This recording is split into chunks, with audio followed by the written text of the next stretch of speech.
미국이 발칵 뒤집혔습니다. 대한민국이 핵무장 기술을 완성했기 때문입니다. 경주 에이펙 이후 핵 잠수함과 핵 연료 재처리 권한을 쟁취한 대한민국.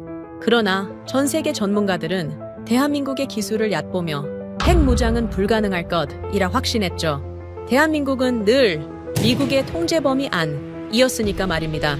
그렇게 모두가 방심하고 있던 바로 그때 대한민국의 반격이 조용히 시작됐습니다. 누리호는 위성을 싣고 발사에 성공했고 대한민국의 발사체 기술과 위성 기술을 목격한 전 세계 핵무기 전문가들은 큰 충격에 빠졌습니다. 대한민국은 대체 무엇을 손에 넣은 걸까요? 전 세계를 충격에 빠뜨린 대한민국의 기술, 지금 시작합니다. 구독과 좋아요로 대한민국의 밝은 미래를 응원해주세요. 한국이요? 그 작은 나라가 이제 우리와 같은 리스트에 오른다는 겁니까? 미국 애완견이 이제 이빨을 드러낸다는 겁니까? 누군가의 조롱 섞인 말에 회의실 여기저기서 실소가 터져나왔습니다. 2022년 늦가을 빈 IAEA 본부 7층 회의실에서 열린 내부 브리핑이었습니다. 대형 스크린에 핵잠 연료주기 확대 관심국 리스트가 띄워져 있었어요. 저는 엘리아스 슈나이더, 오스트리아 출신 핵공학자로 IAEA 핵안전국장을 맡은 지 3년째였습니다. 20년 넘게 원자력 안전과 검증 업무를 해왔지만 그날 회의실 분위기는 유독 냉소적이었어요. 대한민국, 러시아, 이란, 북한 같은 익숙한 이름들 사이에 한국이 있었습니다. 저는 눈썹을 찌푸렸어요. 한국은 NPT 체제의 모범생 아니었던가요? 그런데 왜 이런 리스트에 삼성 반도체나 만들던 나라가 이제 핵까지 넘보는군요. 한 유럽 대표부 직원이 팔짱을 끼며 말했습니다. K-팝 다음은 K핵 폭탄입니까? 또 다른 웃음소리가 터졌어요. 저는 불편했습니다. 이건 진지하게 다뤄야 할 안건이었는데 다들 한국을 우습게 보고 있었어요. 클라라 빈터 팀장이 레이저 포인터를 들었습니다. 그녀는 우리 기관에서 가장 뛰어난 핵연료주기 분석가였어요. 감정 없는 목소리로 사실만 나열했죠. 한국 항목을 보시면 4개 기술축이 동시에 진행되고 있습니다. 핵추진 잠수함 추진 체계, 부분적 연료주기 완화, 누리호 발사체, 그리고 독자 위성항법 시스템인 KPS까지요. 그래봤자 미국 허락 없이는 꼼짝도 못할 텐데요. 입안이 다시 비웃었습니다. 한미원자력협정이라는 목줄이 있지 않습니까? 회의실이 술렁거렸습니다. 그런데 한 젊은 분석관이 조심스럽게 손을 들었어요. 그렇다고 무시할 수는 없습니다. 최근 수십 년간 한국의 중대 원전 사고는 0건이었고 경미한 사건도 전부 국제 기준에 따라 보고했습니다. 모범생 코스프레죠. 누군가가 냉소했어요. 북한이라는 핑계를 대면서 기술 개발하는 거 아닙니까? 저는 서류 더미를 뒤적였습니다. 한국 관련 보고서들이 두껍게 쌓여 있었어요. 원전 가동률, 안전점검 기록, 자발적 추가 보고서. 숫자상으로는 흠잡을 데가 없었습니다. 그런데 동시에 재진입체 연구, 장거리 발사체, 독자 항법 시스템까지 갖춘다는 건 다른 의미였어요. 일본도 똑같은 길을 갔습니다. 마가렛 휴즈 영국 대사가 차갑게 말했어요. 평화 이용이라고 하면서 플루토늄을 쌓아뒀죠. 한국도 마찬가지 아닐까요? 하지만 한국은 더 교묘합니다. 입안이 서류를 툭 치며 말했죠. 재진입체 기술은 우주 개발, KPS는 민간 항법, 핵잠은 재래식 잠수함 대체. 모든 게 그럴듯한 명분이 있어요. 저는 가만히 듣고만 있었습니다. 그들의 조롱 섞인 말들이 완전히 틀린 것도 아니었어요. 한국이 개발하는 기술들은 정말로 이중용도가 가능한 것들이었습니다. 서류만으로는 판단하기 어렵습니다. 제가 드디어 입을 열었어요. 현장을 직접 봐야 합니다. 현장을 본들 뭐가 달라집니까? 입안이 제게 시선을 돌렸어요.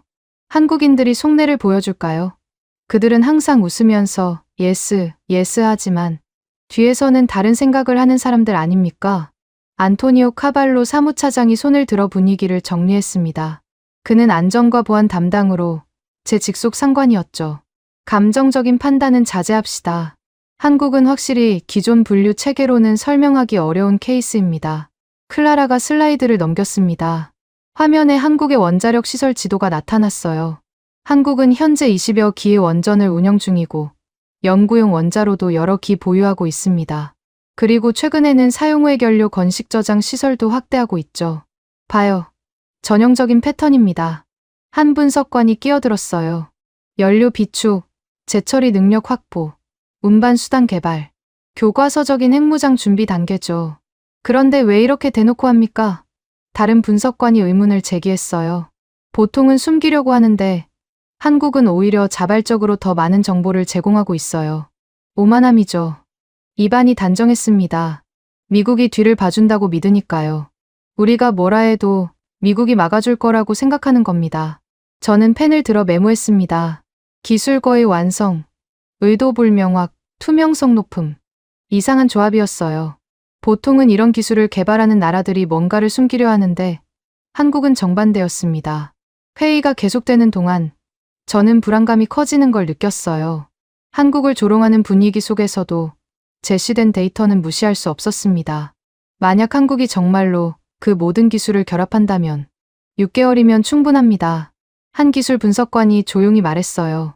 한국이 결심한다면 6개월 안에 핵무기를 만들 수 있다는 게 우리 평가입니다.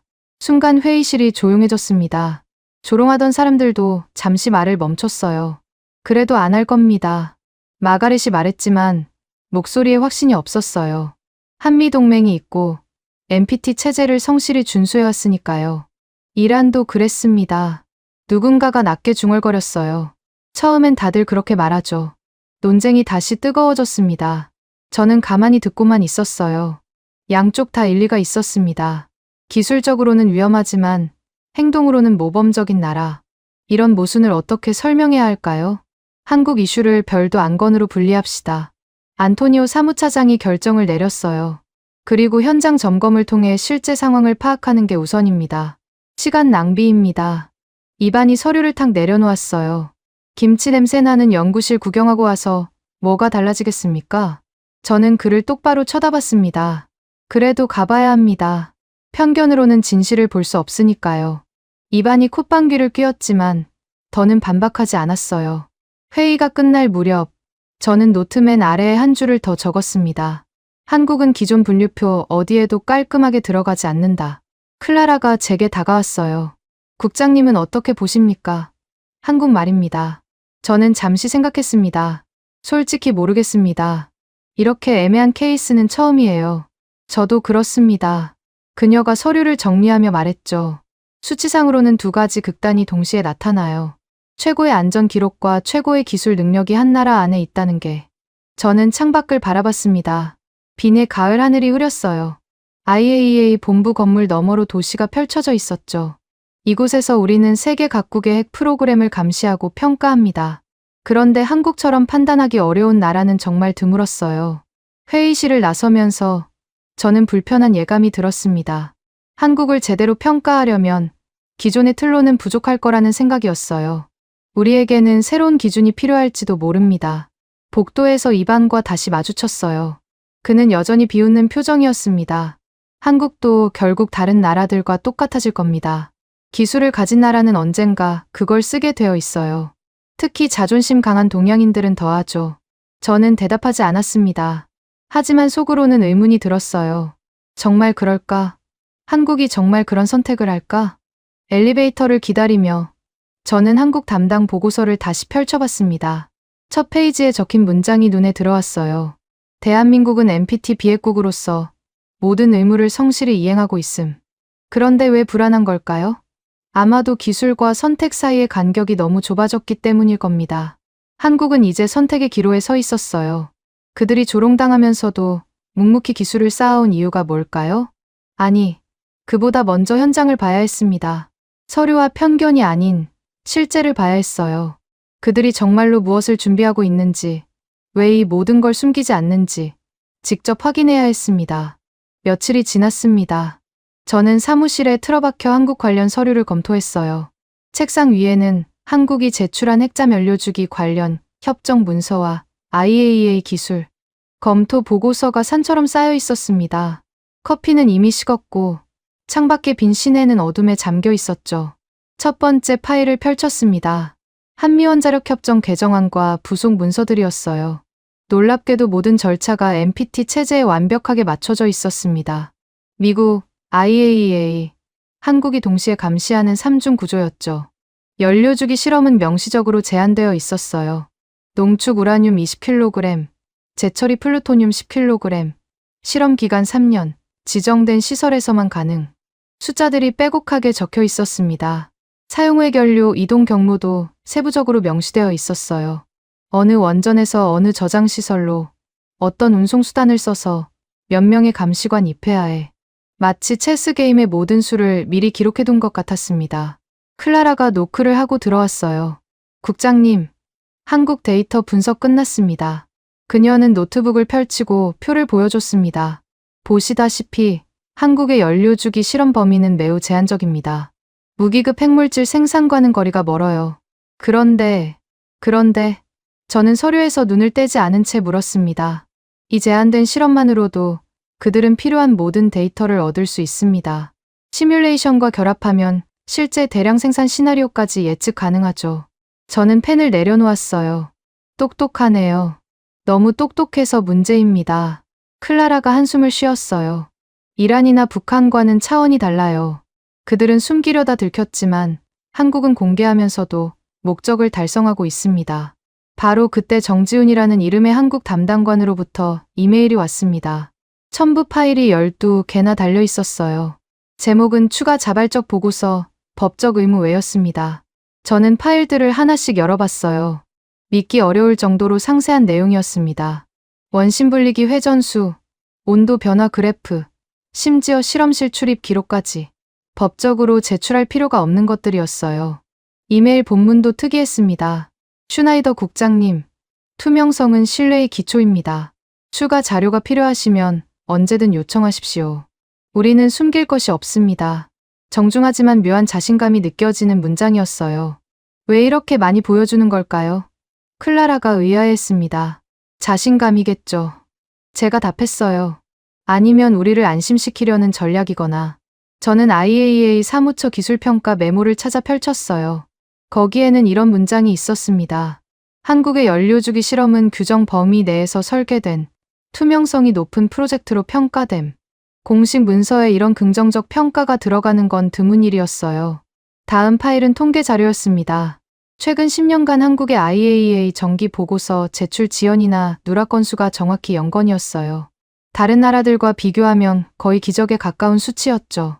심지어 독일이나 일본도 가끔은 실수를 하는데 말입니다. 완벽한 학생이네요. 제가 중얼거렸습니다. 클라라가 다른 파일을 가리켰어요. 이건 더 흥미롭습니다. 한국이 자체 개발한 원전 안전 시스템이에요. APR-1400이라는 차세대 원자로인데 안전 설계가 후쿠시마 사고 이후 기준보다도 엄격합니다. 그런데 다음 순간 저는 등골이 서늘해졌어요. 화면에 뜬 건 한국의 탄도미사일 재진입체 실험 데이터였습니다. 공개 자료였지만 기술적 함의는 명확했어요. 마하 20 이상의 속도, 6000도에 달하는 열환경. 이건 대륙간 탄도미사일 수준이었습니다. 이 데이터를 왜 공개하는 거죠? 클라라가 당황했어요. 군사 기밀 아닌가요? 메시지입니다. 제가 답했어요. 우리가 어디까지 왔는지 보라는 거죠. 클라라가 제 표정을 읽었는지 말했어요. 그게 다가 아닙니다. KPS 정밀도를 보세요. 독자 위성항법 시스템 자료를 열었습니다. 오차 범위가 수십 미터 수준이었어요. 군사용으로도 충분한 정확도였죠. 거기다 전파 방해에 대한 내성까지. 이게 가장 충격적입니다. 클라라가 다른 화면을 띄웠어요. 한국의 슈퍼컴퓨터 성능 순위입니다. 세계 톱10 안에 2대나 있어요. 핵무기 시뮬레이션을 하기에 충분한 연산 능력이죠. 저는 의자에 기대어 천장을 바라봤습니다.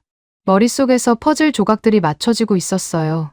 핵잠 추진 체계, 연료주기 기술, 재진입체, 정밀항법, 슈퍼컴퓨터. 하나하나는 평화적 용도라고 주장할 수 있지만 모두 합치면 기술 조합은 완성, 운영은 모범. 저는 서류 여백에 이 문장을 적었습니다. 문득 누군가 노크를 했어요. 젊은 분석관이 들어왔습니다. 국장님, 한국 핵잠 프로그램 브리핑 자료입니다. 자료를 넘기다가 그가 말했어요. 이 나라는 지금 교차로에 서 있습니다. 어느 방향으로든 움직일 수 있어요. 무슨 의미입니까? 기술적으로는 핵무장국이 될 준비가 됐지만 정치적으로는 비핵을 선택하고 있다는 거죠. 그런데 이런 균형이 언제까지 지속될까요? 북한이 변수겠죠. 클라라가 끼어들었어요. 북한이 더 도발적으로 나오면 그때도 참을까요? 분석관이 의미심장하게 물었습니다. 좋은 질문이었습니다. 저도 답을 몰랐어요. 한국이라는 나라의 인내심이 어디까지인지 아무도 모르는 일이었죠. 분석관이 나간 뒤 저는 다시 서류 더미로 돌아갔습니다. 사용해결료 저장 시설 확대 계획이 눈에 들어왔어요. 건식 저장으로 전환하면서 용량을 2배로 늘린다는 내용이었죠. 표면적으로는 안전을 위한 조치지만 다른 시각으로 보면 핵물질 비축이기도 했습니다. 클라라가 커피를 새로 가져다주며 물었어요. 결론이 나셨습니까? 아니요. 오히려 더 복잡해졌어요. 어떤 면에서요? 저는 모니터를 가리켰습니다. 보세요. 모든 지표가 양극단을 가리킵니다. 최고의 투명성과 최고의 위험성이 동시에 존재해요. 마치 일부러 보여주는 것 같아요. 보여주는 것이요? 우리는 할 수 있지만 하지 않는다는 메시지 같달까요? 클라라가 고개를 갸웃거렸어요. 그게 가능할까요? 기술을 가지고도 사용하지 않는다는 게 역사를 보면 그런 예는 거의 없었습니다. 기술은 결국 사용되기 마련이었죠. 특히 국가 생존이 걸린 문제에서는 더욱 그랬습니다. 일본이 그렇지 않나요? 클라라가 조심스럽게 말했어요. 플루토늄을 48톤이나 보유하고도 일본과는 다릅니다. 제가 고개를 저었어요. 일본은 운반수단이 불완전해요. 하지만 한국은 모든 걸 갖추고 있었습니다. 재료, 기술, 운반수단, 그리고 동기까지. 북한이라는 명확한 위협이 코앞에 있었으니까요. 밤이 깊어갈수록 불안감이 커졌어요. 서류상으로 한국은 완벽한 모범생이었지만 동시에 가장 위험한 학생이기도 했습니다. 이런 이중성을 어떻게 평가해야 할까요? 정지훈에게서 또 이메일이 왔습니다. 국장님의 우려를 이해합니다. 그래서 더 많은 자료를 보내드립니다. 한국의 원자력 프로그램은 에너지 안보와 기술 자립을 위한 것입니다. 다른 의도는 없습니다. 하지만 첨부된 자료를 보니 오히려 더 불안해졌어요. 한국은 이미 원전 기술 수출국이 되어 있었고 UAE에 내 기의 원전을 건설했습니다. 기술력이 이미 검증된 거죠. 새벽 2시가 넘어서야 저는 결심을 했습니다. 노트북을 열고 안토니오 사무차장에게 메일을 쓰기 시작했어요. 한국 현장 점검 임무를 공식 요청합니다. 서류만으로는 이 나라를 판단할 수 없습니다. 직접 가서 봐야 합니다. 그들이 왜 이 모든 것을 숨기지 않는지, 왜 투명하게 공개하는지 그 의도를 파악해야 합니다. 메일을 보내고 나서도 한참을 앉아 있었어요. 창밖으로 비내 새벽이 밝아오고 있었습니다. 책상 위의 서류들을 다시 봤어요. 숫자와 데이터, 그래프와 도표들, 모든 것이 모순적인 메시지를 전하고 있었습니다. 한국은 도대체 무엇을 원하는 걸까요? 아침이 되자 사무차장의 답신이 왔습니다. 승인합니다. 다음 달 한국 방문 일정을 잡으세요. 저는 서류를 정리하며 마지막으로 한 가지를 더 확인했습니다. 한국의 원전 안전 기록이었어요. 체르노빌, 후쿠시마 같은 대형 사고는커녕 국제원자력 사고 등급 3등급 이상 사고가 단 한 건도 없었습니다. 이것도 일종의 메시지일까요? 우리는 관리할 수 있다는? 클라라가 다시 들어왔을 때 저는 이미 한국행 준비를 시작하고 있었어요. 국장님, 정말 가실 겁니까? 가야 합니다. 뭘 기대하시는 거죠? 저는 잠시 생각했습니다. 진실이요. 서류 너머의 진실을 보고 싶습니다. 그녀가 서류 더미를 가리켰어요. 이미 충분히 보신 것 아닌가요? 아니요. 저는 고개를 저었습니다. 이건 그림자일 뿐입니다. 실체를 봐야 해요. 한국이라는 나라가 정말로 새로운 모델을 제시하는 건지, 아니면 그저 시간을 벌고 있는 건지, 현장에서 답을 찾아야 했습니다. 2025년 9월, 저는 마침내 한국 땅을 밟았습니다. 인천공항에서 내려 정지훈 담당관을 만났을 때, 그가 건넨 첫 마디가 인상적이었어요. 환영합니다, 국장님. 저희는 모든 걸 보여드릴 준비가 되어 있습니다. 모든 것이라, 과연 그럴까요? 첫 방문지는 울산 근처의 신고리 원전이었습니다. 차로 4시간을 달려 도착한 곳에서 이서연이라는 안전 매니저가 기다리고 있었어요. 40대 초반의 그녀는 놀라울 정도로 유창한 영어를 구사했습니다. 저희 중앙제어실부터 보시겠습니까? 그녀가 물었어요. 제어실에 들어서자 거대한 화면들이 벽면을 가득 채우고 있었습니다. 실시간 데이터가 끊임없이 흘러가고 있었죠. 노심 온도, 압력, 중성자 선속, 냉각수 유량, 모든 수치가 한눈에 들어왔어요. 이건 뭡니까? 제가 특이한 모니터를 가리켰습니다. 자동 이상 감지 시스템입니다. 이서연이 설명했어요. 인공지능이 수천 개의 센서 데이터를 실시간으로 분석해서 정상 패턴에서 벗어나면 즉시 경고합니다. 화면을 자세히 보니 흥미로웠어요. 단순한 임계값 경고가 아니라 패턴 분석을 통한 예측 시스템이었습니다. 그녀가 갑자기 다른 화면을 열었습니다. 이건 지난 3년간 경미 이상 신호 기록입니다. 저는 놀랐어요. 보통은 이런 걸 먼저 보여주지 않는데 왜 이걸 보여주시는 거죠? 숨길 이유가 없으니까요. 그녀가 담담하게 답했습니다. 오히려 이런 작은 신호들을 어떻게 처리했는지 보시면 저희 시스템을 더 신뢰하실 겁니다. 기록을 살펴보니 정말 세밀했어요. 펌프 진동이 평소보다 0.03% 높았던 사건, 온도 센서 하나가 0.1초 지연된 사건, 이런 사소한 것까지 모두 기록되어 있었습니다. IAEA 보고 의무보다 훨씬 많은 데이터네요. 제가 말했어요. 맞습니다.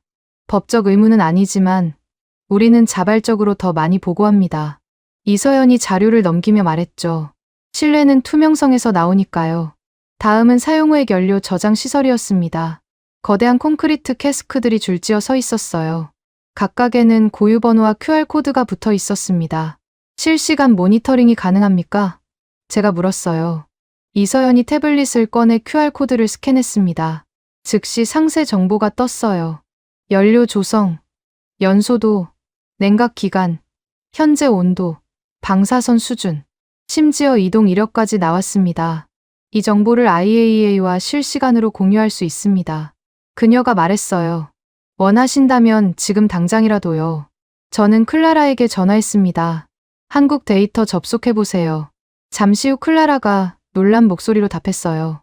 믿기지 않아요. 모든 데이터가 실시간으로 올라오고 있습니다.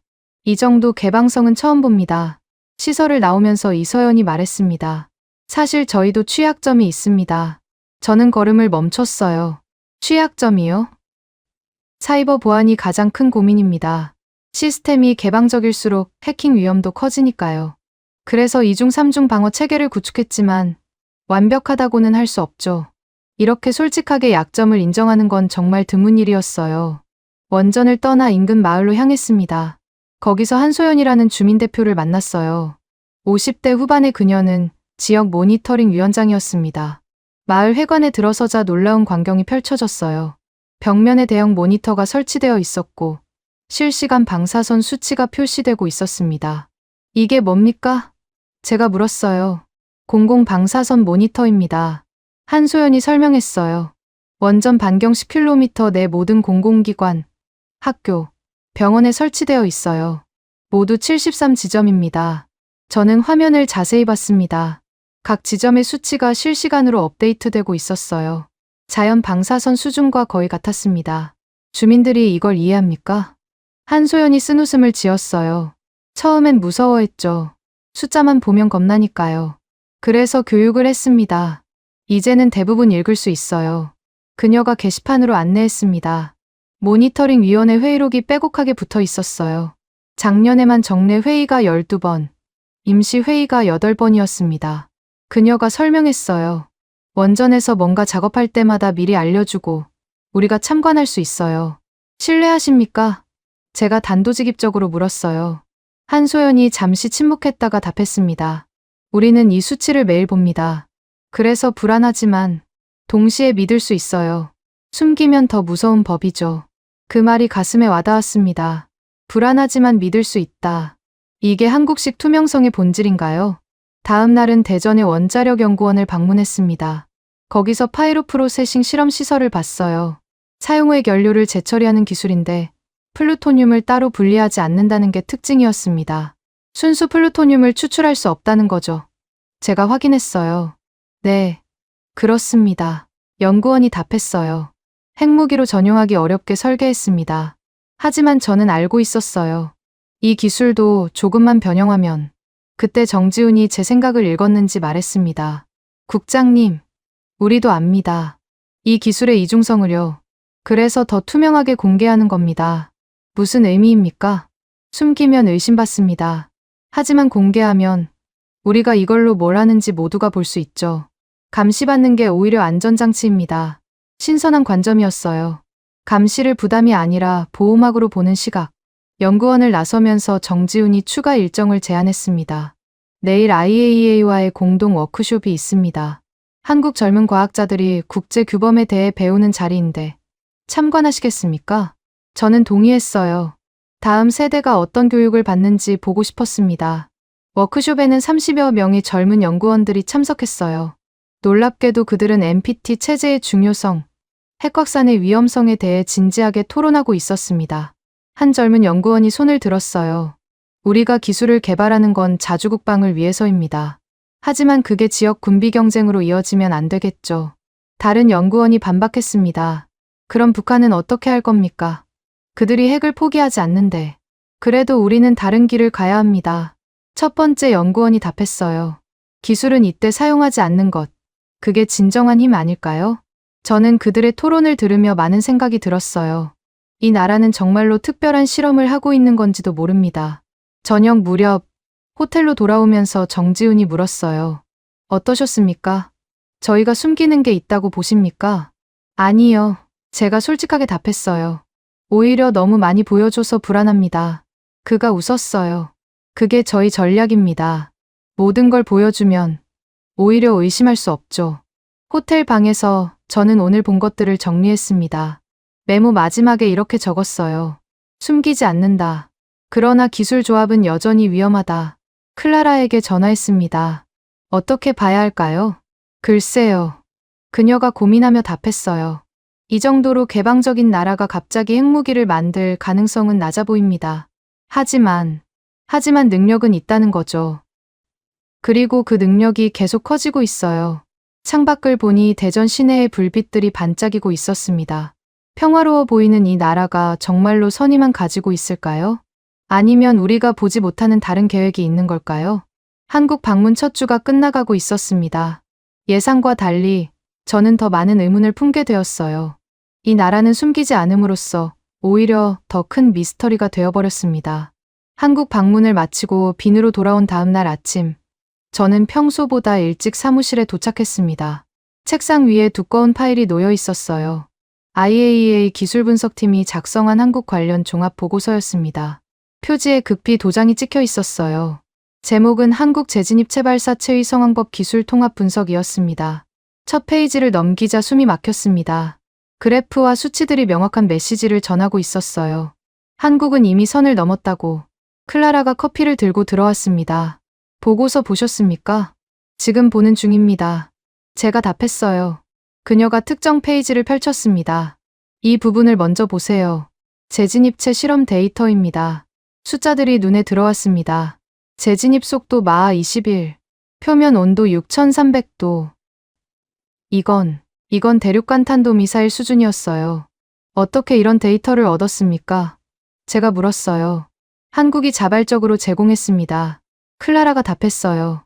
국제우주정거장 프로젝트 참여를 위한 기술 검증이라고 하지만 우리 둘 다 알고 있었죠. 이 기술의 진짜 의미를. 다음 장을 넘겼습니다. KPS, 한국형 위성항법 시스템 분석이었어요. 정밀도가 놀라웠습니다. 도심 지역에서 오차 범위가 15m, 개활지에서는 8m. 군사용 GPS와 동일한 수준이네요. 제가 중얼거렸습니다. 그보다 나을 수도 있습니다. 클라라가 지적했어요. 한국 지형에 최적화되어 있고 전파 방해 대응 능력도 뛰어나다고 합니다. 보고서를 계속 읽어나갔습니다. 누리호 발사체의 탑재 능력, 다단 분리 기술, 궤도 진입 정확도, 모든 수치가 ICBM 전환 가능성을 시사하고 있었어요. 그때 안토니오 사무차장이 들어왔습니다. 표정이 심각했어요. 결론 부분을 봤습니까? 그가 물었어요. 제가 마지막 페이지를 펼쳤습니다.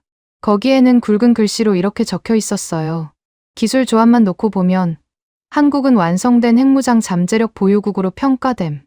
IAEA 기술분석팀이 공식 보고서에 이런 직접적인 표현을 쓴 건 처음이었습니다. 저는 의자에 기대어 한숨을 쉬었어요. 원전 현장에서 느꼈던 신뢰감과 이 보고서가 보여주는 위험이 머릿속에서 충돌했습니다. 이게 어떻게 가능합니까? 제가 물었어요. 제가 본 한국은 너무나 투명했는데 그게 바로 문제입니다. 안토니오가 답했어요. 투명하면서도 위험한 나라. 이런 경우는 처음입니다. 클라라가 노트북을 열었습니다. 더 충격적인 건 이겁니다.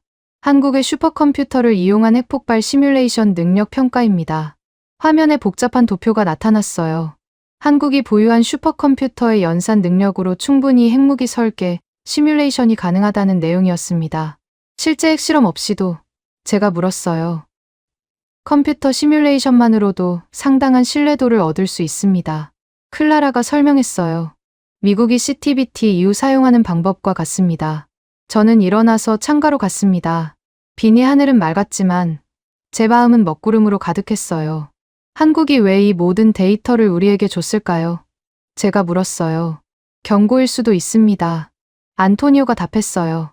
우리를 압박하지 말라는, 아니면 반대일 수도 있죠. 클라라가 말했어요. 우리가 감시하고 있다는 걸 알기에 안심하라는 신호일 수도. 그때 한 젊은 분석관이 급히 들어왔습니다. 국장님, 긴급 브리핑이 있습니다. 회의실로 가니 여러 부서 직원들이 모여 있었어요. 스크린에는 한반도 지도가 떠 있었습니다. 북한이 어제 또 미사일을 발사했습니다. 브리핑 담당자가 말했어요. 이번엔 신형 ICBM으로 추정됩니다. 한국 반응은? 누군가 물었어요.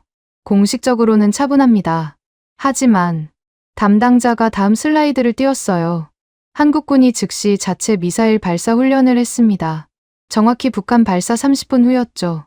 영상이 재생되었습니다. 한국 미사일이 표적을 정확히 명중시키는 장면이었어요. 명중 오차가 얼마입니까? 제가 물었어요. 3m입니다. 담당자가 답했어요. 회의실이 술렁거렸습니다.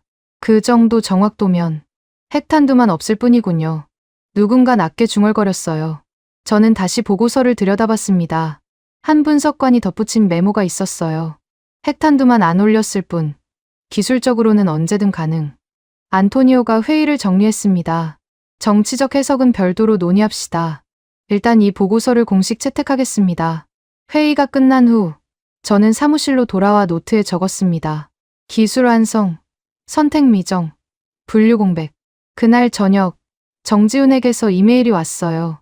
슈나이더 국장님, 보고서를 보셨을 겁니다. 저희도 알고 있습니다. 이 기술들이 어떻게 보이는지. 하지만 한국은 NPT 체제를 준수하고 있고 앞으로도 그럴 것입니다. 첨부 파일이 있었어요. 한국 대통령의 최근 연설문이었습니다. 우리는 핵무기를 만들지 않을 것입니다. 하지만 우리를 위협하는 세력에게는 분명히 보여줄 것입니다. 우리가 무엇을 할 수 있는지를. 모호한 표현이었어요. 하지 않겠다고 하면서도 할 수 있다고 암시하는. 클라라가 퇴근하기 전에 들렀습니다. 국장님, 한 가지 더 있습니다. 그녀가 보여준 건 한국원자력연구원의 최신 논문이었어요. 소형 모듈 원자로 SMR에 관한 내용이었는데 그중 한 부분이 눈에 띄었습니다. 이 설계를 보세요. 클라라가 지적했어요. 잠수함 추진용으로도 전용 가능한 크기입니다. 맞았어요. 민간용이라고 하지만 군사 전용이 가능한 또 하나의 기술이었습니다. 밤이 깊어갈수록 불안감이 커졌어요. 한국은 모든 카드를 다 갖고 있었습니다. 재료, 기술, 운반 수단, 그리고 명분까지. 창밖을 보니 빈 시내의 불빛들이 하나둘 꺼지고 있었어요. 저는 보고서 표지를 다시 봤습니다. 극비라는 도장 옆에 제가 메모를 추가했어요. 공개적 비밀. 한국은 비밀스럽게 핵무장을 준비하는 게 아니었습니다. 오히려 공개적으로, 투명하게, 모두가 보는 앞에서 그 능력을 키우고 있었어요. 그리고 그게 더 무서웠습니다. 전화가 울렸습니다. 이반 로마노프였어요. 보고서 봤습니다. 그가 차가운 목소리로 말했어요. 이제 믿습니까? 한국이 위험하다는 걸? 위험과 위협은 다릅니다. 제가 답했어요. 그 구분이 무슨 의미가 있습니까? 능력을 가진 자는 언젠가 그것을 쓰게 되어 있습니다. 저는 대답하지 못했어요. 역사가 그의 편이었으니까요.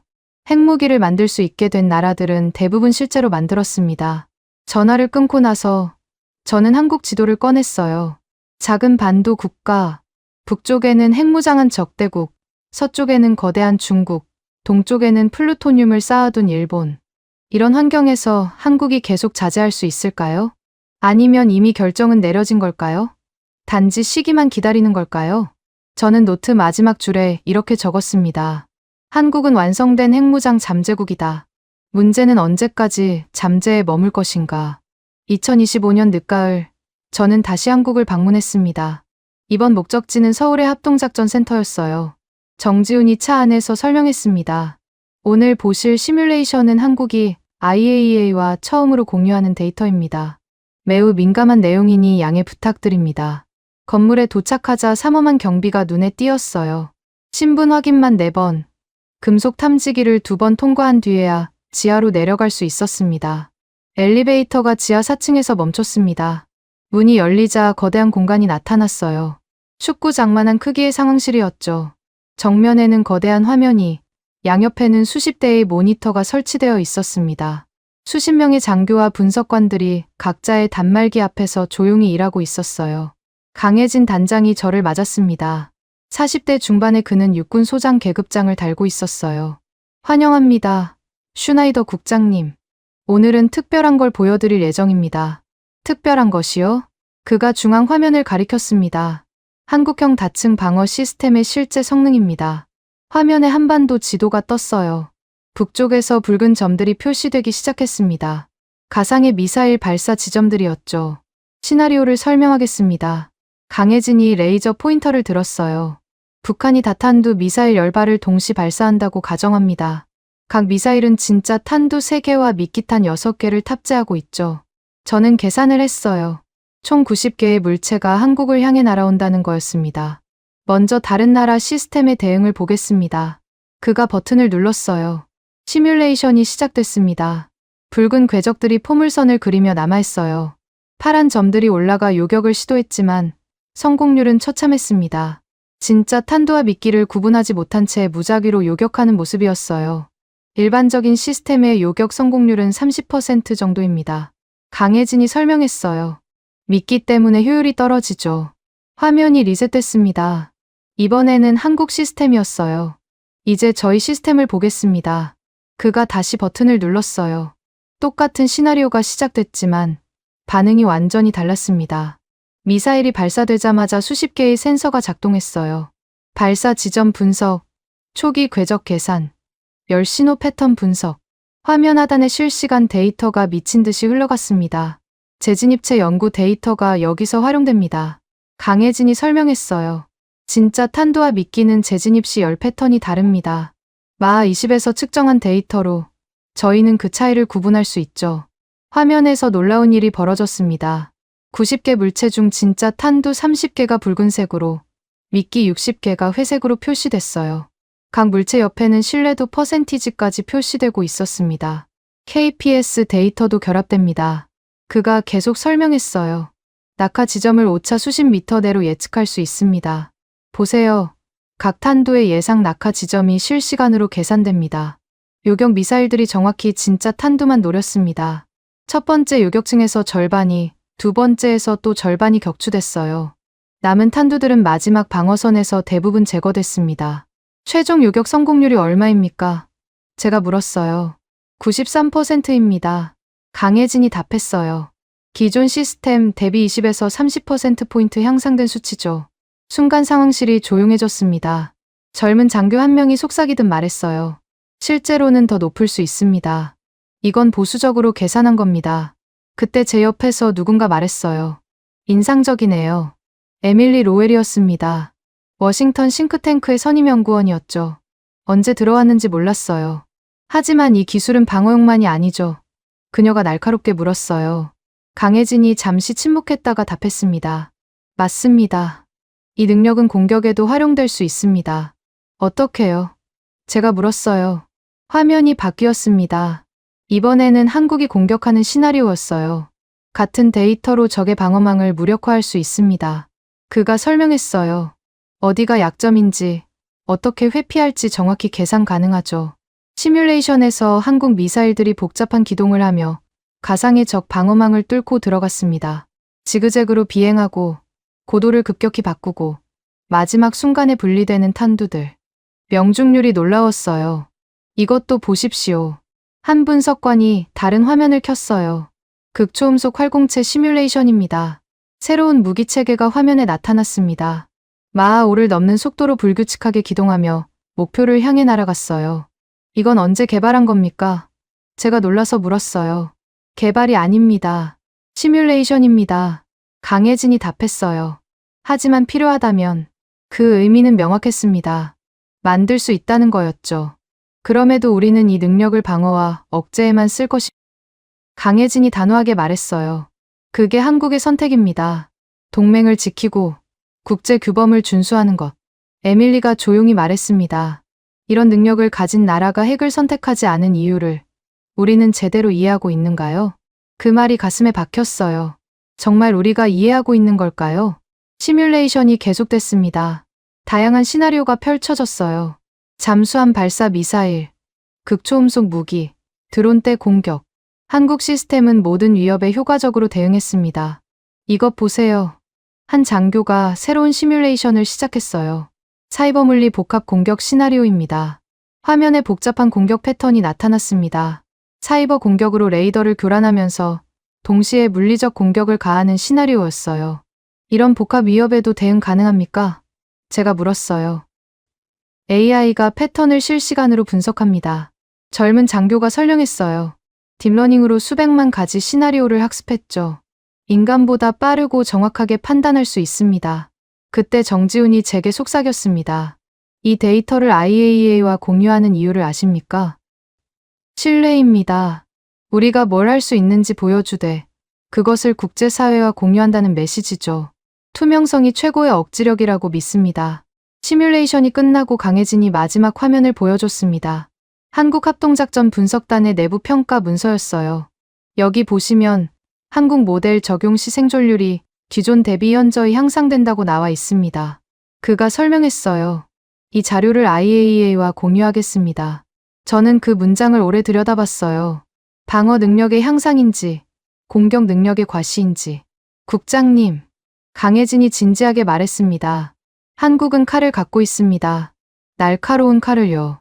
하지만 그 칼집에서 뽑지 않기로 결정했습니다. 이 시뮬레이션은 칼날을 보여주는 것이지 휘두르겠다는 위협이 아닙니다. 상황실을 나오면서 에밀리가 제게 말했습니다. 기술이 무서운 게 아닙니다. 그 기술을 쓸지 말지 결정할 수 있다는 자신감이 더 무서워요. 무슨 의미입니까? 한국은 이미 결정했다는 거죠. 핵무기 없이도 충분하다고.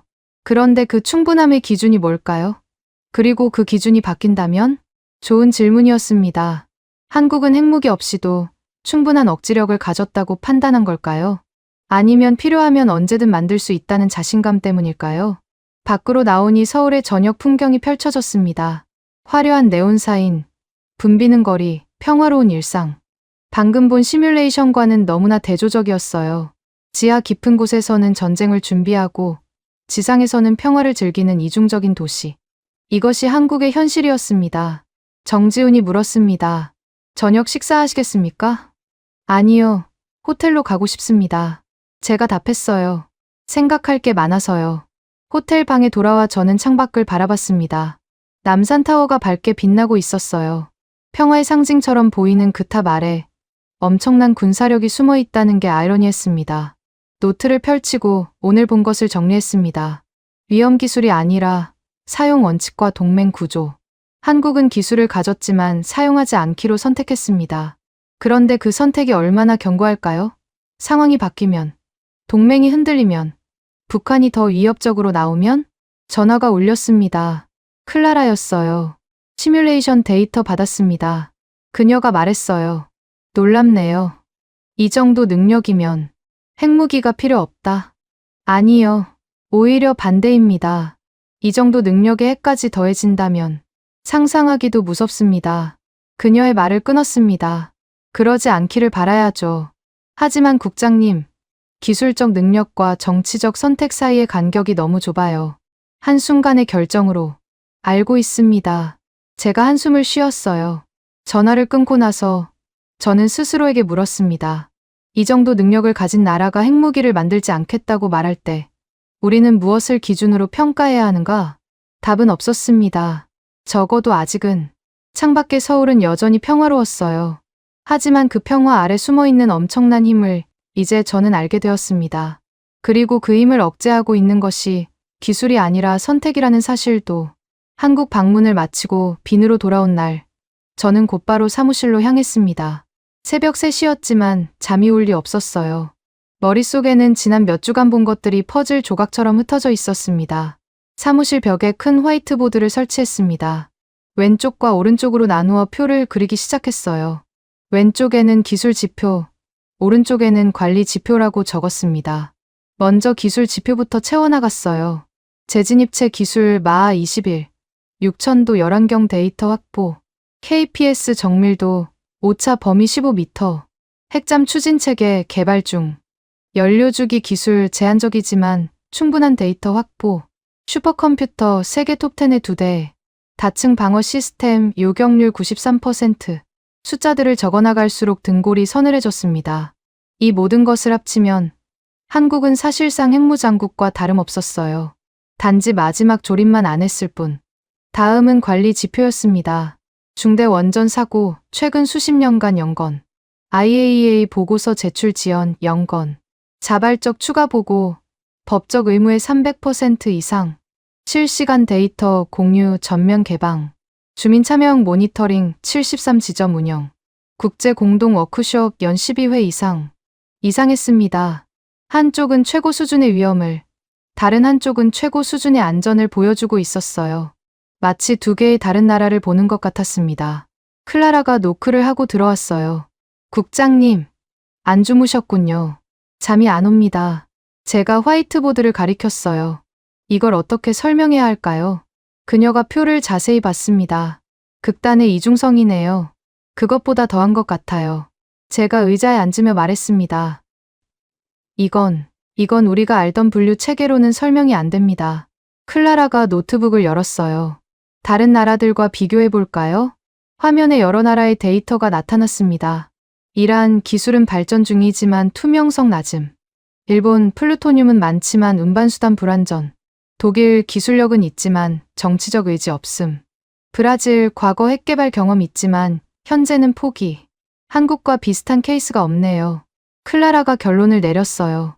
저는 기존의 IAEA 분류표를 꺼냈습니다. 핵보유국, 비핵국, 미반국. 세 개의 칸이 있었죠. 한국을 어디에 넣어야 할까요? 제가 물었어요. 클라라가 고개를 저었습니다. 어디에도 맞지 않아요. 비핵국이라고 하기엔 너무 위험하고 위반국이라고 하기엔 너무 모범적이고 그때 깨달았습니다. 우리에게 필요한 건 새로운 분류였어요. 기존 틀을 버려야 합니다. 제가 말했어요. 한국을 위한 새로운 카테고리가 필요해요. 다음 며칠간 저는 보고서 작성에 몰두했습니다. 제목을 여러 번 바꿨어요. 한국의 이중성, 새로운 핵 거버넌스 모델, 투명한 잠재국. 그러다 마침내 결정했습니다. 한국형 모델 핵 없는 핵무장 잠재국의 새로운 패러다임. 보고서에는 구체적인 정의도 포함시켰습니다. 한국형 모델이란 핵무기 제조에 필요한 모든 기술적 요소를 보유하면서도 자발적으로 NPT 체제를 준수하고 최고 수준의 투명성과 국제협력을 유지하는 국가 유형을 의미한다. 안토니오 사무차장을 만나러 갔습니다. 그의 사무실은 최상층에 있었어요. 초안을 봤습니다. 그가 말했어요. 한국형 모델이라 흥미로운 접근이네요. 기존 분류로는 설명이 안 됩니다. 제가 답했어요. 한국은 완전히 새로운 케이스입니다. 그가 창밖을 바라봤습니다. 이런 분류를 만들면 다른 나라들도 따라할 수 있습니다. 그게 문제일까요? 기회일까요? 제가 물었어요. 모르겠습니다. 그가 솔직하게 답했어요. 하지만 현실을 외면할 수는 없죠. 계속 작성하세요. 그가 서류를 뒤적이며 덧붙였습니다. 참고로 미국과 중국도 이 보고서에 관심을 보이고 있습니다. 각자 다른 이유로요. 어떤 이유입니까? 미국은 동맹국의 능력을 인정받고 싶어 하고 중국은 한국의 능력을 견제하고 싶어 합니다. 복잡한 국제정치가 얽혀 있었어요. 하지만 저는 기술적 사실에 집중하기로 했습니다. 사무실로 돌아와 보고서를 다듬었습니다. 한 분석관이 들어와 추가 자료를 건넸어요. 한국의 원자력 안전 기록 상세 분석입니다. 그가 설명했어요. 놀라운 점을 발견했습니다. 자료를 보니 정말 놀라웠어요. 한국은 IAEA가 요구하지 않은 데이터까지 자발적으로 보고하고 있었습니다. 다른 나라들보다 평균 3배 이상 많은 정보를 제공하고 있었어요. 심지어 실패한 실험 데이터까지 보고합니다. 분석관이 덧붙였어요. 보통은 성공한 것만 보고하는데 왜 이렇게 많이 보고할까요? 분석관이 의문을 제기했어요. 보험이죠. 제가 답했어요. 투명성이라는 보험. 자기들이 뭘 하는지 모두가 보고 있다는 걸 보여주는 거예요. 그날 저녁, 이반 로마노프가 찾아왔습니다. 한국형 모델이라는 소문을 들었습니다. 그가 차갑게 말했어요. 위험한 선례를 만들 생각입니까? 선례가 아니라 현실을 인정하는 겁니다. 제가 답했어요. 기술만 보면 경고를 해야죠. 운영만 보면 칭찬을 해야 하고. 그가 비웃었어요. 그래서 뭘 하자는 겁니까? 새로운 기준을 만들자는 겁니다. 제가 단호하게 말했어요. 기술과 투명성을 동시에 평가하는 기준. 그가 코웃음을 쳤어요. 한국이 당신을 속이고 있는 거면 어떡할 겁니까? 그럴 가능성은 낮습니다. 그들이 공개한 데이터의 양을 보세요. 데이터가 전부는 아닙니다. 맞습니다. 하지만 이 정도 투명성을 가진 나라가 갑자기 핵무기를 만들 가능성은 제로는 아니죠. 그가 날카롭게 지적했어요. 맞는 말이었습니다. 제로는 아니었어요. 하지만 그 어떤 나라도 제로는 아니었죠. 그럼 러시아는 어떻습니까? 제가 반문했어요. 이미 핵을 가진 나라가 더 위험하지 않을까요? 이반이 얼굴을 붉혔지만 더는 반박하지 않았습니다. 이반이 나간 후 저는 다시 보고서로 돌아갔습니다. 마지막 단락을 쓰는 중이었어요. 한국은 핵을 만들 수 있는 기술, 연료, 운반 수단을 갖고 있지만 이를 국제 규범과 동맹 구조 안에 묶어두기로 선택했다. 이는 기존의 핵 거버넌스 체계에 새로운 질문을 던진다. 기술을 가진 것과 사용하는 것 사이에는 어떤 차이가 있는가? 투명성은 얼마나 강력한 억제 메커니즘이 될 수 있는가? 클라라가 다시 들어왔어요. 국장님, 한국에서 또 메일이 왔습니다. 정지훈의 메일이었습니다. 슈나이더 국장님, 한국형 모델이라는 개념에 감사드립니다. 우리는 새로운 길을 가고 있고 그것이 인정받기를 바랍니다. 기술 강국이면서도 평화 국가가 될 수 있다는 걸 증명하고 싶습니다. 메일에는 추가 자료가 첨부되어 있었어요. 한국 정부가 발표한 핵 투명성 이니셔티브라는 문서였습니다. 앞으로 모든 핵 관련 시설에 국제감시단의 상주를 허용하겠다는 내용이었어요. 이 정도까지 하는 나라가 또 있나요? 클라라가 놀라워했습니다. 없습니다. 제가 답했어요. 한국이 처음입니다. 저는 화이트보드를 다시 봤습니다. 왼쪽의 위험 지표들과 오른쪽의 안전 지표들. 그때 깨달았어요. 이 두 가지가 대립하는 게 아니라 하나의 시스템을 이루고 있다는 걸. 기술이 있기에 투명할 수 있고 투명하기에 기술을 가질 수 있는 균형이군요. 제가 중얼거렸어요. 무슨 균형이요? 클라라가 물었어요. 힘과 절제의 균형, 능력과 책임의 균형. 제가 설명했어요. 한국은 양쪽을 동시에 추구하고 있어요. 보고서 초안을 완성한 뒤 저는 잠시 망설였습니다. 이 보고서가 채택되면 국제 핵 거버넌스의 새로운 카테고리가 생기는 거였어요. 그것이 좋은 일일까? 위험한 일일까? 하지만 선택의 여지가 없었습니다. 현실이 이미 우리 앞에 있었으니까요. 보고서 마지막 페이지에 작은 메모를 추가했습니다. 한국형 모델 핵 없는 핵무장 잠재국이자 기술과 투명성을 동시에 최상위로 유지하는 새로운 관리 모델. 그 밑에 한 문장을 더 추가했어요. 이 모델은 향후 유사한 기술 수준에 도달하는 국가들의 참고 기준이 될 수 있다. 다음 날 아침 사무차장실에서 연락이 왔습니다. 보고서 잘 봤습니다. 안토니오가 말했어요. 내부 검토를 거쳐 이사회에 상정하겠습니다. 반발이 있을 겁니다. 알고 있습니다. 특히 핵보유국들이 반대할 겁니다. 자신들의 독점적 지위가 흔들린다고 생각할 테니까요. 그래도 필요한 일이라고 생각합니까? 제가 확신을 갖고 답했어요. 세상이 변하고 있습니다. 우리 기준도 변해야 합니다. 전화를 끊고 창밖을 봤습니다. 빈의 아침은 맑았어요.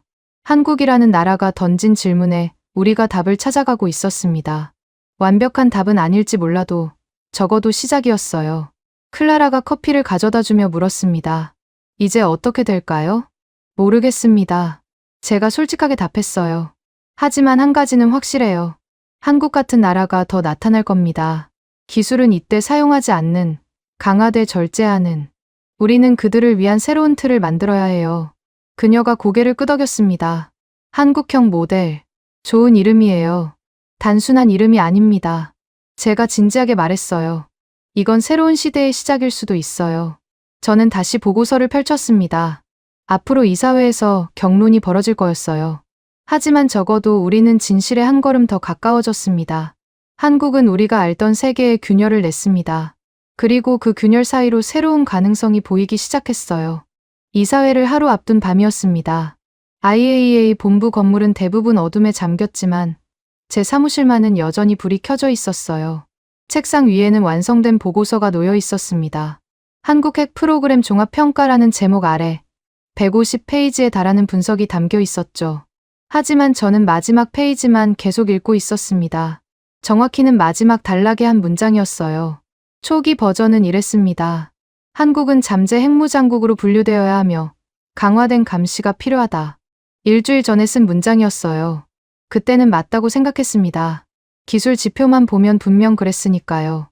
마하 20일의 재진입 속도, 6000도의 열환경, 극복, 그리고 오차 범위 15m의 위성항법 시스템. 이런 숫자들이 가리키는 방향은 명확했습니다. 하지만 지금은 그 문장이 이미 삭제되어 있었습니다. 대신 이렇게 쓰여 있었어요. 한국은 핵을 만들 수 있는 기술, 연료, 운반 수단을 갖고 있지만 이를 국제 규범과 동맹 구조 안에 묶어두기로 선택했다. 더 나은 문장이었지만 여전히 뭔가 부족했습니다. 저는 의자에서 일어나 창가로 갔어요. 빈의 밤거리가 조용히 빛나고 있었습니다. 평화로운 도시였죠. 한국의 서울처럼. 문득 한소연 주민대표의 얼굴이 떠올랐습니다. 원전 근처 마을 회관에서 만났던 그녀가 했던 말이 기억났어요. 우리는 이 수치를 매일 봅니다. 그래서 불안하지만 믿을 수 있어요. 숫자는 거짓말을 하지 않으니까요. 그녀는 평범한 주민이었지만 방사선 수치를 읽을 줄 알았습니다. 무서워하면서도 이해하려 노력했죠. 그게 한국 사회의 특별함이 아닐까요? 두려움을 무지로 덮지 않고 지식으로 마주한다는 것. 불안하지만 믿을 수 있다. 그게 한국을 대하는 우리의 자세여야 하지 않을까요? 다시 책상으로 돌아와 앉았습니다. 보고서 곳곳에 포스트잇을 붙이기 시작했어요. 한국에서 수집한 데이터들을 다시 확인했습니다. 첫 번째 데이터. 한국의 최근 10년간 검증 요청 수용률 100%. 단 한 번도 IAEA 검증 요청을 거부한 적이 없었어요. 이란이나 북한과는 정반대였죠. 심지어 새벽 2시에 긴급 점검을 요청했을 때도 한국은 문을 열었습니다. 두 번째 데이터. 수집된 한국 샘플과 데이터 중 보정이나 은폐 사례 0건. 모든 데이터가 정숙했습니다. 실패한 실험까지도 그대로 보고했어요. 한 번은 실험이 완전히 실패해서 장비가 손상된 사고까지 상세히 보고한 적이 있었죠. 세 번째 데이터. 원전 주변 주민들의 신뢰도 조사 78%가 대체로 신뢰한다고 답했습니다. 완벽한 신뢰는 아니지만 다른 나라와 비교하면 놀라운 수치였어요. 이 숫자들이 무엇을 의미할까요? 단순한 통계일까요? 아니면 더 깊은 메시지일까요? 그때 이서연 안전 매니저가 생각났습니다. 원전 제어실에서 그녀가 먼저 경미한 이상신호 기록을 보여주던 모습이요. 왜 숨길 수도 있는 걸 먼저 보여줬을까요? 신뢰는 투명성에서 나오니까요. 그녀의 대답이 귓가에 울렸습니다. 완벽한 시스템은 없습니다. 중요한 건 문제가 생겼을 때 얼마나 빨리, 정직하게 대응하느냐죠. 박도윤 엔지니어도 떠올랐어요. 나로우주 센터에서 만났던 그는 누리호 발사 준비를 하면서도 시간을 내어 모든 질문에 답해줬습니다. 심지어 실패 가능성까지 설명하면서요. 완벽한 기술은 없습니다. 중요한 건 실패해도 숨기지 않는 거죠. 실패해서 배우지 못하면 더 큰 재앙이 옵니다. 그가 했던 말이었어요. 그는 자랑스럽게 성공률을 말하면서도 동시에 겸손하게 한계를 인정했습니다. 그런 균형감이 한국 과학자들의 특징인 것 같았어요. 저는 펜을 들었다 놓았다를 반복했습니다. 보고서의 결론을 어떻게 써야 할까요? 한국을 어떻게 정의해야 할까요? 전화가 울렸습니다. 안토니오 사무차장이었어요. 아직 안 주무셨군요. 그가 말했어요. 마지막 검토 중입니다. 한 가지 알려드릴 게 있습니다. 사무국장실에서 메모가 왔어요. 무슨 내용입니까? 이번 한국 보고서는 향후 유사 사례 평가에서 참고 기준이 될 수 있다는 내용입니다. 신중하게 작성하라고요. 특히 결론 부분은 앞으로 수십 년간 인용될 수 있으니 압박감이 더 커졌습니다. 제가 쓰는 한 문장이 앞으로 국제 핵 거버넌스의 기준이 될 수도 있다는 거였어요. 그리고 국장님, 안토니오가 덧붙였어요. 미국 국무부와 중국 외교부에서도 관심을 보이고 있습니다. 내일 이사회에 그들의 대표도 참관할 예정입니다. 전화를 끊고 다시 보고서를 봤습니다. 그때 클라라가 노크를 하고 들어왔어요. 국장님, 늦었는데 뭘 그렇게 고민하세요? 마지막 문장입니다. 제가 답했어요. 한국을 어떻게 정의해야 할지. 그녀가 보고서를 훑어봤습니다. 이미 잘 쓰셨는데요? 아니요. 뭔가 빠진 게 있어요. 클라라가 의자에 앉았습니다. 무엇이 빠졌다고 생각하세요? 사람이요. 제가 답했어요. 데이터는 충분한데 사람이 안 보여요. 보고서는 원래 그런 거 아닌가요? 이번엔 달라야 합니다. 제가 확신을 갖고 말했어요. 한국이 특별한 건 기술 때문만이 아니에요. 그 기술을 다루는 사람들의 태도 때문이죠. 저는 일어나서 화이트보드로 갔습니다. 거기에는 여전히 기술 지표와 관리 지표가 적혀 있었어요. 이 두 가지를 연결하는 게 뭘까요? 제가 물었어요. 클라라가 잠시 생각하더니 답했습니다. 선택? 맞아요. 선택. 제가 고개를 끄덕였어요. 그리고 그 선택을 하는 건 사람입니다. 다시 책상으로 돌아와 노트를 펼쳤습니다. 한국에서 만난 사람들의 이름을 적기 시작했어요. 정지훈, 이서연, 박도윤, 한소연, 강혜진. 각자가 했던 말들을 떠올렸습니다. 그들은 모두 같은 메시지를 전하고 있었어요. 우리는 할 수 있지만 하지 않기로 선택했다. 그때 강혜진 단장이 시뮬레이션을 보여주며 했던 말이 생각났습니다. 한국은 칼을 갖고 있습니다. 날카로운 칼을요. 하지만 그 칼집에서 뽑지 않기로 결정했습니다. 그리고 그가 덧붙였던 말도 기억났어요. 칼을 뽑는 것보다 칼집에 넣어두는 게 더 어려운 선택입니다. 매일 그 유혹과 싸워야 하니까요. 저는 펜을 들고 새로운 문장을 쓰기 시작했어요. 한국은 핵무장에 필요한 모든 기술적 요소를 보유했으나 이를 평화적 목적과 방어적 억제에만 사용하기로 선택했다. 이는 기술 보유와 무기 제조 사이의 새로운 경계선을 만드는 사례다. 아직도 부족했습니다. 좀 더 명확해야 했어요. 3시간이 더 지났습니다. 새벽 4시가 가까워오고 있었어요. 쓰고 지우기를 수십 번 반복했습니다. 그러다 문득 제가 왜 이렇게 고민하는지 깨달았어요. 저는 한국을 단순히 평가하는 게 아니었습니다. 새로운 시대의 가능성을 정의하려 하고 있었던 거예요. 클라라가 커피를 새로 가져다 주었습니다. 국장님, 한국은 위험한가요? 안전한가요? 둘 다예요. 제가 답했어요. 그게 문제가 아니라 답일 수도 있어요. 무슨 의미죠? 위험할 만큼 강하지만 안전할 만큼 투명하다는 거죠. 그리고 그 균형을 스스로 유지하고 있어요. 그 순간 마지막 문장이 떠올랐습니다. 저는 보고서 마지막 페이지를 다시 열고 기존 문장을 모두 지웠어요. 그리고 천천히 새로 쓰기 시작했습니다. 한국은 완성된 핵무장 잠재력을 보유했으나 이를 국제 규범과 동맹 구조 안에 자발적으로 묶어둔 새로운 유형의 국가다. 이러한 한국형 모델은 기술 주권과 국제 협력이 양립 가능함을 보여준다. IAEA는 이 모델을 기존 분류 체계의 대안이 아닌 보완적 카테고리로 인정할 것을 권고한다. 마지막 문장을 쓰고 나서 저는 한참을 그것을 바라봤어요. 이게 맞는 걸까? 너무 관대한 건 아닐까? 아니면 너무 엄격한 걸까? 그리고 보고서 여백의 손글씨로 작게 메모를 추가했습니다. 한국형 모델액 없는 핵무장 잠재공모범 관리국. 그 밑에 한 줄을 더 추가했어요. 우리는 이 선택을 기준으로 삼을 수 있다. 펜을 내려놓고 의자에 기대어 앉았습니다. 창밖이 서서히 밝아오고 있었어요. 비내 새벽이었습니다. 몇 시간 후면 이사회가 열릴 거였어요. 각국 대표들이 이 보고서를 놓고 격론을 벌일 겁니다. 찬성하는 사람도 반대하는 사람도 있겠죠. 특히 이반 로마노프는 강하게 반발할 거였어요. 하지만 저는 확신했습니다. 이것이 진실에 가장 가까운 평가라고. 클라라가 물었어요. 끝났나요? 제가 답했어요. 이제 끝났습니다. 후회 없으세요? 저는 한국에서 만난 사람들의 얼굴을 다시 한번 떠올렸습니다. 그들의 자부심과 책임감, 투명함과 신중함, 그리고 무엇보다 미래에 대한 희망. 없습니다. 제가 확신을 갖고 답했어요. 이게 맞습니다. 전화가 다시 울렸습니다. 안토니오였어요. 보고서 제출 준비됐습니까? 지금 보내드리겠습니다. 고생하셨습니다. 이제 이사회의 결정을 기다리는 일만 남았네요. 저는 보고서를 최종 저장하고 이메일에 첨부했습니다. 보내기 버튼 위에 커서를 올려놓고 잠시 망설였어요. 이 보고서가 어떤 파장을 일으킬까요? 한국형 모델이 정말로 새로운 기준이 될까요? 다른 나라들이 이를 따라할까요? 하지만 망설임은 짧았습니다. 저는 버튼을 클릭했어요. 전송 완료라는 메시지가 떴습니다. 저는 일어나 창가로 갔습니다. 빈의 아침이 시작되고 있었어요. 평화로운 도시의 평범한 아침. 하지만 오늘은 특별한 날이 될 거였습니다.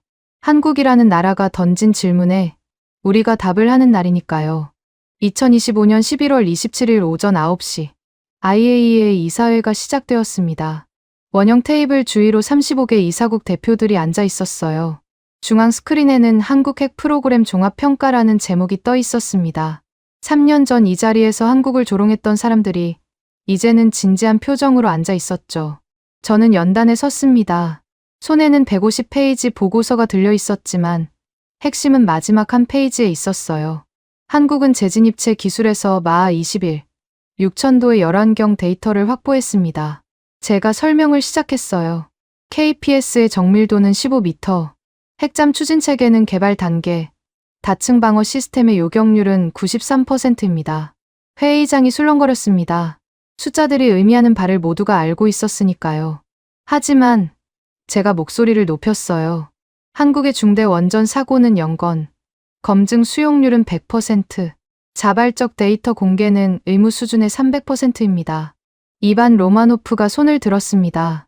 그래서 결론이 뭡니까? 위험하다는 겁니까? 안전하다는 겁니까? 둘 다입니다. 제가 답했어요. 기술 위험도는 높지만 운영과 선택은 세계 최상위 수준입니다. 마가렛 휴즈가 끼어들었습니다. 그런 애매한 평가가 가능합니까? 이 정도 능력이면 언제든 핵을 만들 수 있다는 거 아닙니까? 맞습니다. 한국은 언제든 핵을 만들 수 있습니다. 제가 인정했어요. 하지만 하지 않기로 선택했습니다. 그리고 그 선택을 투명하게 공개하고 있죠. 그때였습니다. 회의장 옆문이 열리고 직원 하나가 급히 들어왔어요. 의장님, 긴급 소식입니다. 한국이 지금 누리호 4차 발사를 진행한다고 합니다. 순간 회의장이 조용해졌습니다. 안토니오 사무차장이 결정했어요. 스크린에 띄우세요. 큰 화면이 둘로 나뉘었습니다. 한쪽은 제 보고서, 다른 한쪽은 전남 고흥 나로우주센터의 생중계 화면이었어요. 새벽 1시에 한국이었지만 발사대 주변은 환하게 밝혀져 있었습니다. 하얀 동체의 누리호가 우뚝 서 있었어요. 10분 후 발사 예정입니다. 직원이 설명했어요. 이반이 냉소적으로 말했습니다. 타이밍이 절묘하네요. 우연일까요? 우연이든 아니든 제가 답했어요. 지금 우리는 한국의 기술력을 실시간으로 보게 될 겁니다. 카운트다운이 시작됐습니다. 회의장의 모든 시선이 스크린에 고정됐어요. 발사 1분 전. 저는 보고서 마지막 페이지를 펼쳤습니다. 거기 적힌 문장을 다시 읽었어요. 한국형 모델 핵 없는 핵무장 잠재국모범 관리국. 30초. 몇몇 대표들이 의자에서 몸을 앞으로 기울였습니다. 10, 9. 그 순간 저는 3년 전을 떠올렸어요. 입안이 김치 냄새 나는 연구실이라고 조롱했던 때를, K-팝 다음은 K핵 폭탄이냐고 비웃던 목소리들을. 3, 2, 1. 점화. 거대한 화염이 발사대를 감쌌습니다. 누리호가 천천히, 그러나 확실하게 상승하기 시작했어요. 굉음이 스피커를 통해 회의장에 울려 퍼졌습니다. 정상 상승 중입니다. 한국 관제소의 목소리가 들렸어요. 1분, 2분이 지났습니다. 누리호는 계속 상승했어요. 1단 분리 성공. 박수 소리가 들렸습니다. 회의장이 아니라 화면 속 한국 관제소에서였어요. 2단 점화 성공. 이제 누리호는 검은 우주를 배경으로 날아가고 있었습니다. 카메라가 분리되는 페어링을 포착했어요. 고도 300km 통과. 저는 회의장을 둘러봤습니다. 이반도, 마가렛도 화면을 뚫어지게 바라보고 있었어요. 조롱하던 표정은 사라지고 없었습니다. 2단 분리, 3단 점화.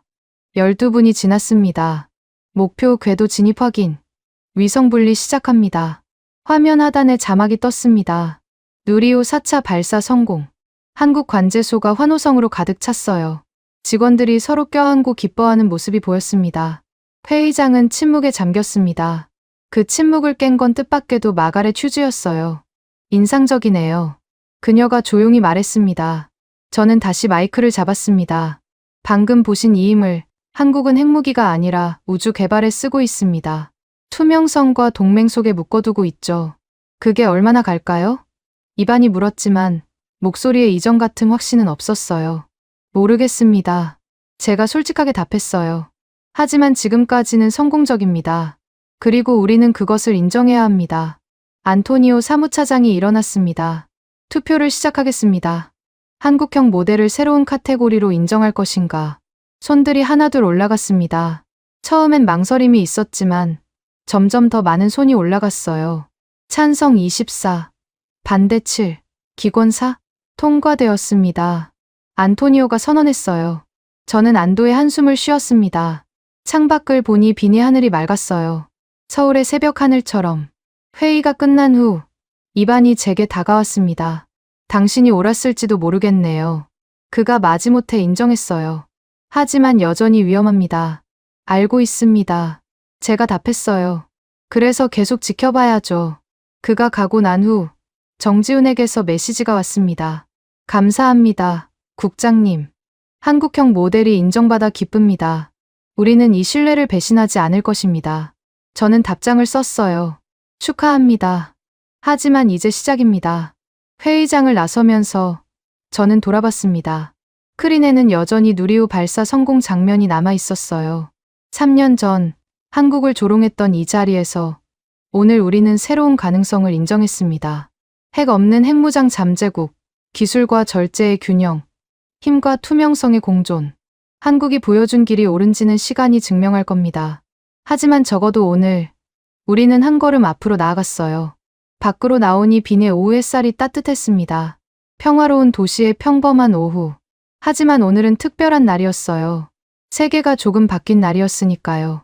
대한민국이 잘하고 있다고 생각하신다면, 한국 최고, 대한민국이 아직 멀었다고 생각하신다면, 한국 힘내라. 여러분의 생각을 댓글로 남겨주세요. 지금까지 감동을 더하다였습니다.